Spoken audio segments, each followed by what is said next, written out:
So hello guys. तो आपका स्वागत है हमारी करंट अफेयर्स के रिवीजन वाली क्लास में। जो पुराने स्टूडेंट हैं वो जानते हैं हमें अक्टूबर के लास्ट में इस क्लास को बंद करना पड़ा था कुछ पर्सनल इश्यूज के कारण। फिर टाइम न मिलने के कारण मैं इसको स्टार्ट कर ही नहीं पाया। लेकिन नए साल पे मैंने इस बार सोचा है कि चलो स्टार्ट करते हैं। एक बार स्टार्ट तो करते हैं, फिर टाइम अपने आप निकलता जाएगा, वरना तो टाइम कभी मिलता ही नहीं है। तो चलिए फिर बिना टाइम वेस्ट करे स्टार्ट करते हैं। तो इस प्रश्न में आपसे पूछ रहे हैं कि देश की पहली एयरपोर्ट महिला फायर फाइटर कौन बनी? तो आंसर होगा दिशा नायक। दिशा नायक ये किस राज्य से हैं? गोवा से हैं। और अभी aerodrome rescue and fire fighting force का हिस्सा बनने वाली ये पहली भारतीय महिला बन गई है, इसलिए प्रश्न इंपॉर्टेंट है। और ये होता क्या है aerodrome rescue and fire fighting force? तो ये अग्निशमन है जो विमान दुर्घटनाओं और आपातकालीन स्थिति में बचाव का काम करता है। फिर आपसे पूछ रहे हैं अभी भारत में किस राज्य में अमेरिकी जो दूत हैं एरिक गारसेटी, उन्होंने हम्प विश्व युद्ध द्वितीय संग्रहालय का उद्घाटन किया? तो आंसर होगा अरुणाचल प्रदेश। तो अरुणाचल प्रदेश के मुख्यमंत्री कौन है? पेमा खांडू हैं। उन्होंने भारत में जो अमेरिकी राजदूत एम्बेसडर हैं एरिक गारसेटी, उनके साथ मिलकर के अरुणाचल प्रदेश के सियांग जिले के पासीघाट में ये the hump world war second नाम का जो म्यूजियम है इसका उद्घाटन किया है। एक्चुअली में ये जो संग्रहालय है ये उन अमेरिकी विमानों के बरामद अवशेषों को रखने के लिए बनाया गया है जो दूसरे विश्व युद्ध के दौरान लापता हो गए थे। अरुणाचल प्रदेश याद रखना, स्टैटिक इसके कैपिटल ईटानगर होती है। मुख्यमंत्री है पेमा खांडू और गवर्नर कौन है? केटी परनायक। फिर आपसे पूछ रहे हैं कि 13वीं सीनियर पुरुष राष्ट्रीय हॉकी चैंपियनशिप 2023 का खिताब किसने जीता? तो आंसर होगा पंजाब ने। तो ये senior mains national hockey championship 2023 की हम बात कर रहे हैं। इस बार ये इसका 13वां संस्करण हुआ। कहां पे? चेन्नई में। चेन्नई में जो मेयर राधाकृष्णन हॉकी स्टेडियम है वहां पे, और इसको जीता पंजाब ने। उप विजेता रहा था हरियाणा। फिर बताओ अभी किस भारतीय पैरा खिलाड़ी को एशिया सर्वश्रेष्ठ युवा एथलीट पुरस्कार 2023 के लिए चुना गया? तो आंसर होगा शीतल देवी को। आपको याद होगा अभी एशियन पैरा गेम्स 2022 हुए थे और पैरा गेम्स का ये चौथा संस्करण था, चाइना के हांगजाओ में हुआ था। उसमें इन्होंने 2 गोल्ड जीते थे और अभी इन्हीं को एशिया की सर्वश्रेष्ठ युवा एथलीट चुना गया है। और अगर पूछ ले इनका संबंध किस खेल से है तो ये आर्चरी प्लेयर हैं, तीरंदाजी से इनका संबंध है, या यूं कहूं कि पैरा तीरंदाज हैं ये। वैसे एशियन पैरा गेम्स में भारत कौन से स्थान पर रहा था? 5वें स्थान पर रहा था, याद रखना। टोटल 111 मेडल आए थे हमारे पास, जिसमें 29 गोल्ड थे, 31 सिल्वर थे और 51 ब्रॉन्ज थे। वहीं एशियन गेम्स की बात करें जो कि 19वां संस्करण था, चाइना के हांगजाओ में हुआ था, उसमें भारत 4थे स्थान पे था। टोटल 107 मेडल आए थे, 28 गोल्ड थे। ये प्रश्न आया था 28 गोल्ड वाला, अभी शायद बिहार के एग्जाम में आया था, बिहार एसआई में। तो 28 गोल्ड थे, 38 सिल्वर और 41 ब्रॉन्ज थे। फिर बताओ अभी मेडागास्कर के राष्ट्रपति फिर से बन गए, नाम क्या है? Andy Rajoelina. मेडागास्कर की बात करें तो ये अफ्रीका के दक्षिण पूर्वी तट पर स्थित एक द्वीप देश है, या यूं कहूं कि दुनिया का चौथा सबसे बड़ा द्वीप और दूसरा सबसे बड़ा द्वीप देश है ये। कैपिटल जरूर याद रखना, क्योंकि कंट्री आ गया तो स्टैटिक इंपॉर्टेंट होते हैं हमारे लिए। इसकी कैपिटल होती है एंटानानेरियो और करेंसी है मालागासी एरियरी। कुछ ऑप्शन से भी मैं आपको रिवाइज कराऊंगा, ये भी सारे करंट अफेयर्स वाले ही प्रश्न हैं। तो रॉबर्ट फिको ये स्लोवाकिया के प्रधानमंत्री बने। डेनियल नोबोआ ये इक्वेडोर के सबसे युवा प्रेसिडेंट बने थे अभी। और श्रेथा थावेसिन ये थाईलैंड के प्रधानमंत्री बने। फिर बताओ अभी समलैंगिक विवाह को आधिकारिक तौर पर मान्यता देने वाला पहला दक्षिण एशियाई देश कौन सा बना? तो आंसर होगा नेपाल। नेपाल, इसकी कैपिटल काठमांडू है, करेंसी है नेपाली रुपया और प्रेसिडेंट है रामचंद्र पौडेल और प्रधानमंत्री पुष्प कमल दहल है। आपको याद है नेपाल ने किस वर्ष को स्पेशल टूरिज्म ईयर के रूप में घोषित किया या नामित किया? तो आंसर होगा 2025 को। अभी नेपाल के साथ हमने सूर्य किरण नाम का एक्सरसाइज भी किया था उत्तराखंड के पिथौरागढ़ में, ये भी याद रखना। फिर बताओ अभी किस राज्य ने अम्मा बैंक योजना शुरू की? तो आंसर होगा उड़ीसा ने। उद्देश्य क्या है? ग्राम पंचायतों में बैंकिंग सेवाएं प्रदान करना। उड़ीसा की कैपिटल होती है भुवनेश्वर। मुख्यमंत्री कौन है? नवीन पटनायक। फिर बताओ प्रधानमंत्री गरीब कल्याण अन्न योजना को अभी कितने सालों के लिए और बढ़ा दिया गया? तो आंसर होगा 5 सालों के लिए। और ये शुरू कब हुई थी ये जानना चाहोगे? तो 30 जून 2020 को। उद्देश्य क्या है? गरीबों को 5 किलो मुफ्त राशन दिया जाता है इसमें। वैसे तो ये योजना अभी दिसंबर 2023 को ही समाप्त हो रही थी, लेकिन अभी फिर से इसे 5 सालों के लिए और बढ़ा दिया गया। मतलब कोविड आया था ना, तो उस समय इसको शुरू किया गया था। फिर आपसे पूछ रहे हैं अभी किस एयरलाइन कंपनी ने पहली बार कुकिंग ऑयल को फ्यूल के तौर पर इस्तेमाल करके उड़ान भरी थी? तो आंसर होगा वर्जिन अटलांटिक। इस प्रश्न में इतना ही आप याद रखो। वर्जिन अटलांटिक का हेडक्वार्टर भी याद रख लो, लंदन में है। और इस फ्लाइट में इस्तेमाल किए गए कुकिंग ऑयल को 100% सस्टेनेबल एविएशन फ्यूल कहा जाता है। और इस कुकिंग ऑयल को रिन्यूएबल बायोमास और पेट्रोलियम के कचरे से तैयार किया जाता है, ये और याद रख लो। ताकि आपको भी तसल्ली रहे। अगला प्रश्न देखते हैं। फिर बताओ, अभी वर्ल्ड एड्स डे आपने कब मनाया? तो आप सभी जानते हो 1 दिसंबर को मनाया, लेकिन थीम याद रखना, लेट्स कम्युनिटीज लीड। जो ये एड्स होता है ना, ये एचआईवी संक्रमण का अंतिम चरण होता है, लास्ट स्टेज होती है। एचआईवी की फुल फॉर्म क्या होती है? Human immuno deficiency virus. और एड्स की फुल फॉर्म क्या होती है, ये आप लोग बताओ कमेंट बॉक्स में लिख करके। फिर आपसे पूछ रहे हैं, आईएमडी की विश्व डिजिटल प्रतिस्पर्धात्मक रैंकिंग में भारत की रैंक क्या है? 49। यहां हम बात कर रहे हैं वर्ल्ड डिजिटल कॉम्पिटिटिवनेस रैंकिंग 2023 की। इसको जारी किया था international institute for management development ने। तो भारत 69 देशों में से 49 नंबर पर है, ये याद रखना है। मतलब आईएमडी के अनुसार भारत ने साइबर सुरक्षा के मामलों में महत्वपूर्ण प्रगति की है। और इसमें पहले स्थान पर अमेरिका है, दूसरे पे नीदरलैंड और तीसरे पे सिंगापुर है। फिर आपसे पूछ रहे हैं कि भारत का पहला on demand blood platform launch किया गया, उसका नाम क्या है? तो ब्लड प्लस। तो अभी blood.in नाम की जो कंपनी है, उसने ब्लड बैंकों के लिए भारत का पहला on demand blood logistic platform blood plus को लॉन्च किया है। फिर आपसे पूछ रहे हैं, अभी हाल ही में देश की पहली महिला सहायक डी कैंप के रूप में किसे नियुक्त किया गया? तो आंसर होगा मनीषा पाड़ी को। तो याद रखना, वायुसेना की महिला अधिकारी स्क्वाड्रन लीडर हैं मनीषा पाड़ी, और इन्हीं को भारतीय सशस्त्र बल में भारत की पहली महिला सहायक डी कैंप के रूप में नियुक्त किया है। और पूछे किसने नियुक्त किया? तो मिजोरम के जो गवर्नर हैं हरि बाबू कंभमपति, उन्होंने इन्हें एड दे कैंप के रूप में नियुक्त किया। और मनीषा पाड़ी ये कहां के रहने वाली हैं? ये उड़ीसा के रहने वाली हैं। अगला प्रश्न बुक से है, किसने अपनी नई बुक वेलकम टू पैराडाइज को लॉन्च किया? तो ट्विंकल खन्ना ने, जो कि अक्षय कुमार की वाइफ है। फिर पूछ रहे हैं, इसरो वैज्ञानिक हैं VR ललितांबिका, इनको किस देश के सर्वोच्च नागरिक पुरस्कार द लीजन ऑफ ऑनर से सम्मानित किया गया? तो आंसर होगा फ्रांस।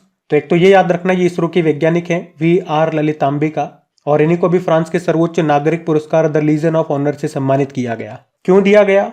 तो भारत और फ्रांस के बीच अंतरिक्ष साझेदारी के क्षेत्र में उनके किए गए कार्यों के लिए उनको ये सम्मान मिला है। फिर बताओ, अभी दिसंबर 2023 में 5वें वैश्विक आयुर्वेद सम्मेलन का उद्घाटन किसने किया? जगदीप धनखड़ ने। हमारे वाइस प्रेसिडेंट है जगदीप धनखड़ जी, और अभी इन्होंने 5वें वैश्विक आयुर्वेद सम्मेलन का उद्घाटन किया।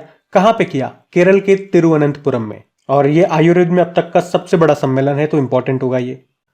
फिर आपसे पूछें, अभी हॉर्नबिल महोत्सव कहां पे मनाया गया? तो आंसर होगा नागालैंड में।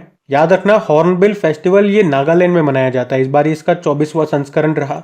हॉर्नबिल फेस्टिवल, इसे त्योहारों के त्योहार के रूप में भी जाना जाता है। 10 दिन तक ये मनाया जाता है। और इस महोत्सव का नाम हॉर्नबिल नामक पक्षी के नाम पे रखा गया है, जो नागा समुदाय के लिए सबसे ज्यादा पूजनीय पक्षी है। अब यहीं से एक और पॉइंट याद रखना, किस राज्य का स्टेट एनिमल है हॉर्नबिल?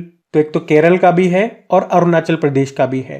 और इसी तरह से याद रखोगे आप, पक्के पागा हॉर्नबिल फेस्टिवल का मनाया जाता है अरुणाचल प्रदेश में। वैसे अभी 1 दिसंबर को नागालैंड ने अपना स्थापना दिवस भी मनाया था, और कौन से नंबर का? 61वां। नागालैंड 1 दिसंबर 1963 को भारत संघ का 16वां राज्य बना था। कुछ स्टैटिक भी जान लो, नागालैंड के कैपिटल कोहिमा होती है, मुख्यमंत्री नेफ्यू रियो है और गवर्नर है ला गणेशन। फिर पूछ रहे हैं, अभी प्रधानमंत्री नरेंद्र मोदी ने 10,000वां जन औषधि केंद्र का उद्घाटन कहां पे किया? एम्स देवघर में। इसके अलावा मोदी जी ने देश में जन औषधि केंद्रों की संख्या को 10,000 से बढ़ाकर 25,000 करने का कार्यक्रम भी लॉन्च किया। अच्छा, जन औषधि केंद्रों में क्या होता है आपको पता है? जो हाई क्वालिटी वाली दवाएं जो बाजारों में मिलती है, और वो जिस रेट पे मिलती है उसकी तुलना में 50 से 90% तक सस्ती दवाएं यहाँ पे अवेलेबल होती है, जिससे न केवल गरीब बल्कि मध्यम वर्ग के लोगों को भी बहुत फायदा होता है। तो 10,000वां जन औषधि केंद्र का उद्घाटन कहां पे किया, ये याद रखना, एम्स देवघर में। फिर पूछ रहे हैं, अभी किसे शिक्षा के लिए प्रतिष्ठित वाइस पुरस्कार से सम्मानित किया? सफीना हुसैन को। और किसके द्वारा ये सम्मान दिया गया? कतर फाउंडेशन के द्वारा। याद रखना, ये जो वाइस पुरस्कार है, ये शिक्षा में उत्कृष्ट योगदान के लिए किसी व्यक्ति को सम्मानित करने वाला पहला अंतरराष्ट्रीय पुरस्कार है। ये जो सफीना हुसैन है, ये एजुकेट गर्ल्स जो एक तरह का NGO है, उसकी संस्थापिका भी हैं। यहाँ पे ऑप्शन भी इंपॉर्टेंट है सारे, ये भी मैं आपको रिवाइज करा दूं साथ के साथ। दीनानाथ राजपूत दूसरा रोहिणी नैयर पुरस्कार मिला था। आलिया मीर वन्यजीव संरक्षण पुरस्कार 2023 जीता इन्होंने। और शिव शंकरी 32वां सरस्वती सम्मान इनको मिला था 2022 के लिए, उनके उपन्यास सूर्यवंशम के लिए। ये भी ध्यान रखना। अगला प्रश्न देखते हैं। फिर बताओ, अभी United nation human right council nonsense शरणार्थी पुरस्कार 2023 के लिए किसे चुना गया? अब्दुल्लाही नायर को। तो सीधा सा याद रखना, United nation human right council nonsense शरणार्थी पुरस्कार 2023 किसे मिला? अब्दुल्लाही नायर को। और ये किस देश के हैं? तो ये सोमालिया देश के पत्रकार हैं।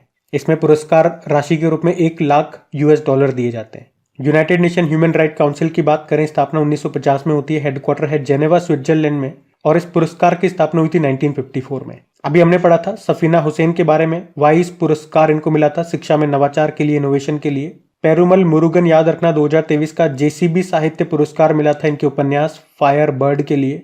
और शेनिस पलाशियो, बहुत इंपॉर्टेंट नाम है ये, मिस यूनिवर्स 2023 का खिताब इन्होंने जीता था, जो कि इसका 72वां संस्करण था, 72 नंबर का।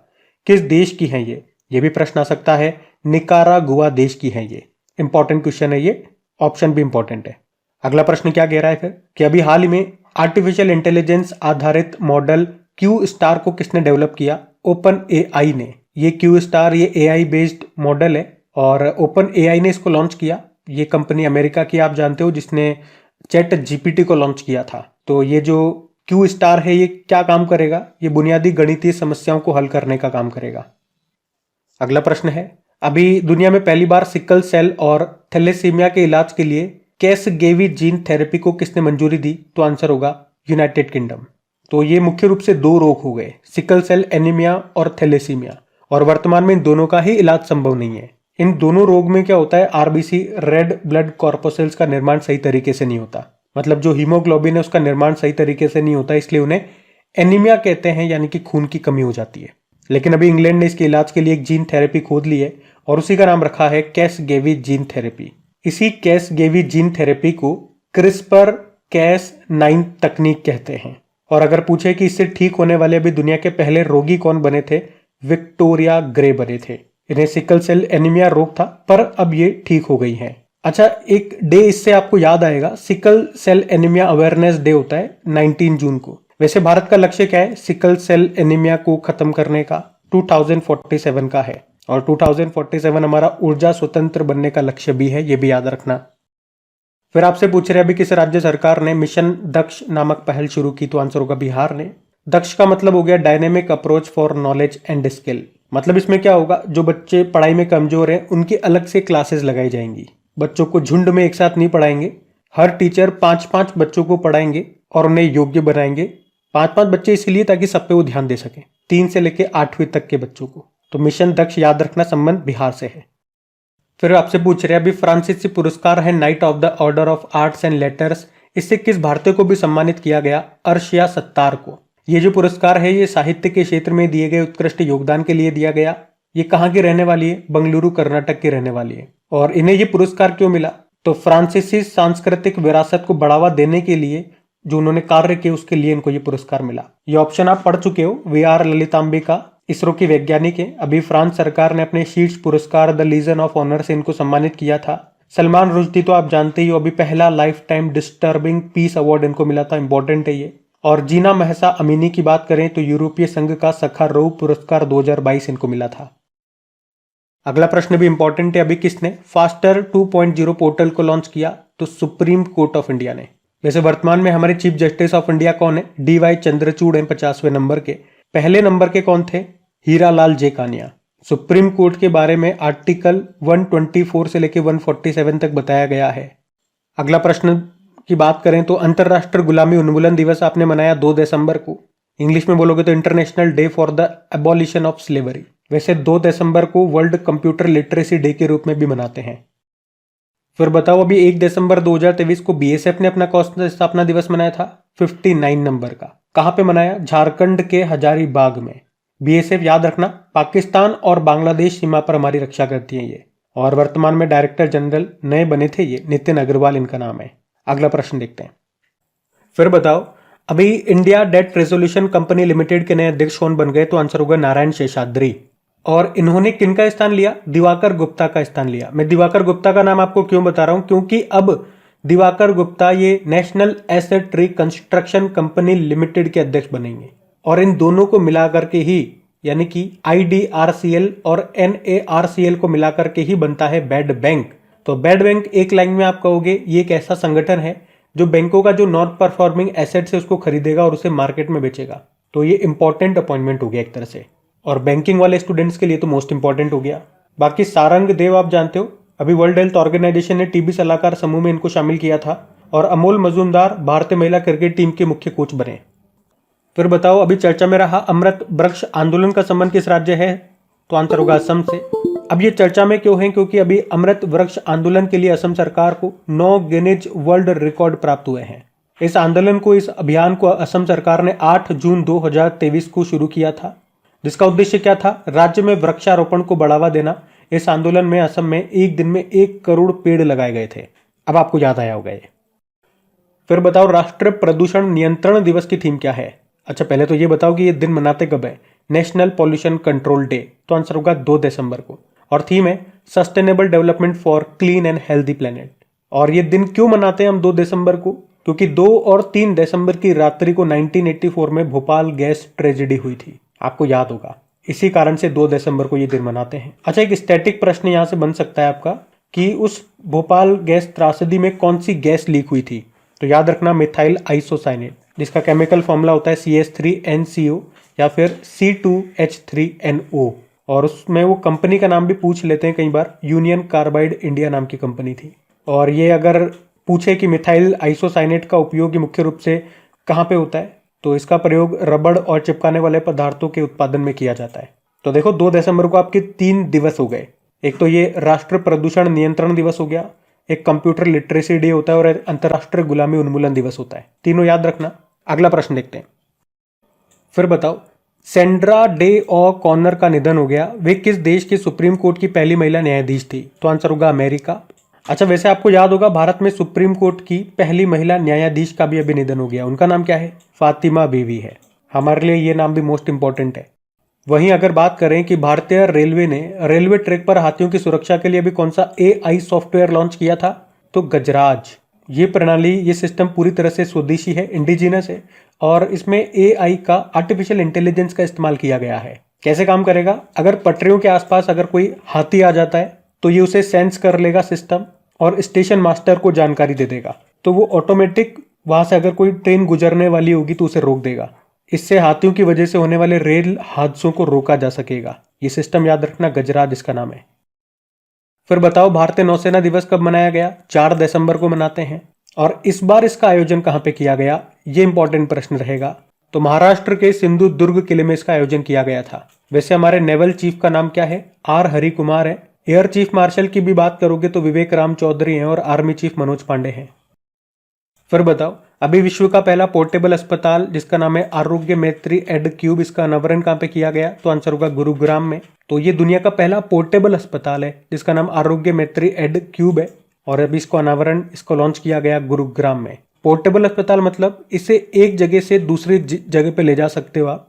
मतलब ये अस्पताल छोटे छोटे 72 मिनी क्यूब से बना है जिन्हें अलग करके उस अस्पताल को एक जगह से दूसरे जगह पे आप शिफ्ट कर सकते हो।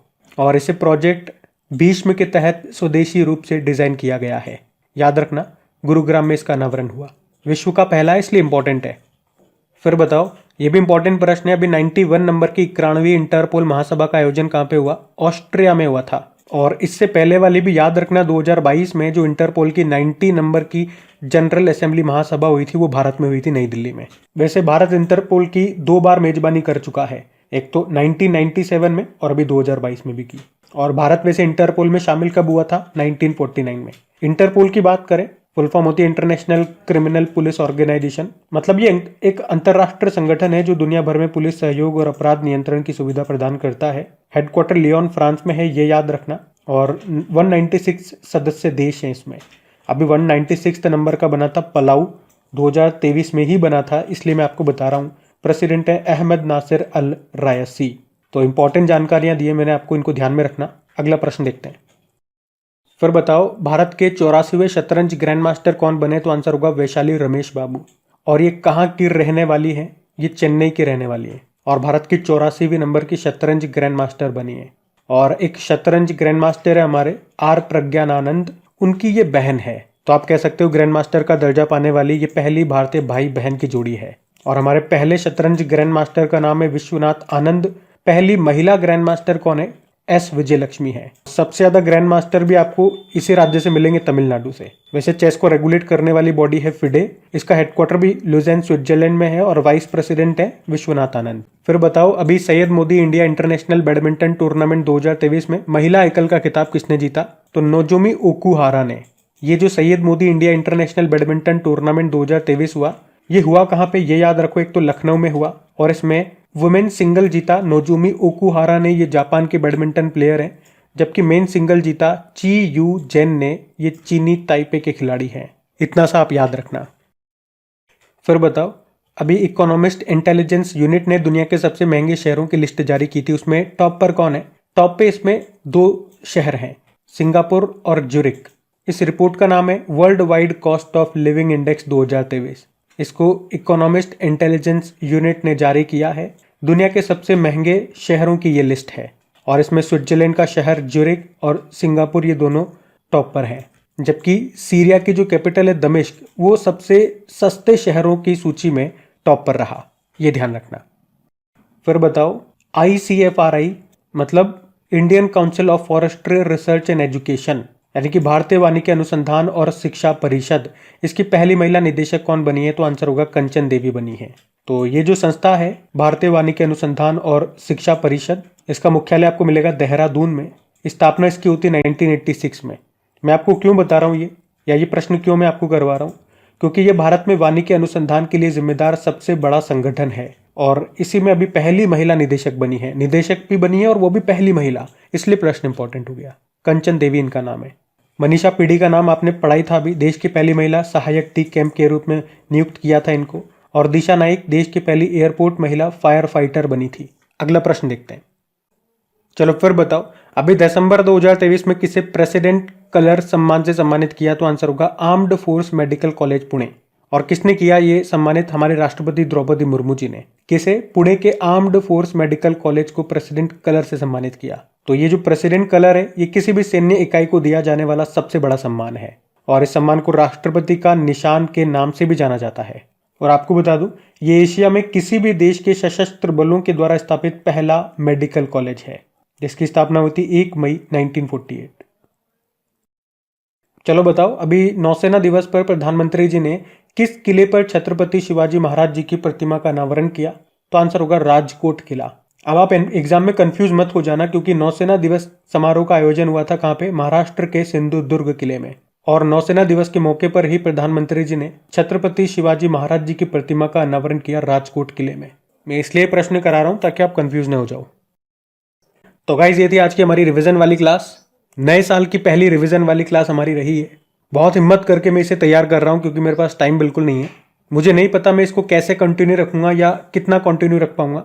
देखूंगा वैसे आप लोगों का क्या रेस्पॉन्स रहता है, इस वीडियो को क्या रेस्पॉन्स मिलता है। अगर अच्छा रेस्पॉन्स मिला आप लोगों का, तो अपने आप मेरे अंदर एक ऊर्जा आएगी, एक मोटिवेशन मिलेगा कि नहीं यार, कुछ भी हो करना है। कहीं से भी किसी भी तरह से टाइम निकालो, कोई भी टाइम कट करो और यहाँ पे टाइम जरूर दो। तो आप लोग मुझे बताना कि आप में से कौन कौन है जो इस क्लास को डेली देखने के लिए तैयार हैं, ताकि मुझे पता लगे एग्जैक्टली कि कितने स्टूडेंट्स तो रेडी रहेंगे या कितने स्टूडेंट्स का इसे रेस्पॉन्स मिलेगा। बाकी अपने दोस्तों के साथ में कोशिश कीजिएगा इसको शेयर करने की, अपने स्टडी ग्रुप में शेयर कीजिएगा, ताकि कुछ और पढ़ने वाले स्टूडेंट्स इस क्लास से जुड़ पाए और इस क्लास को हम कंटिन्यू रख पाए। अभी भी आपने वीडियो को लाइक नहीं किया तो लाइक जरूर करना। आज के लिए थैंक यू।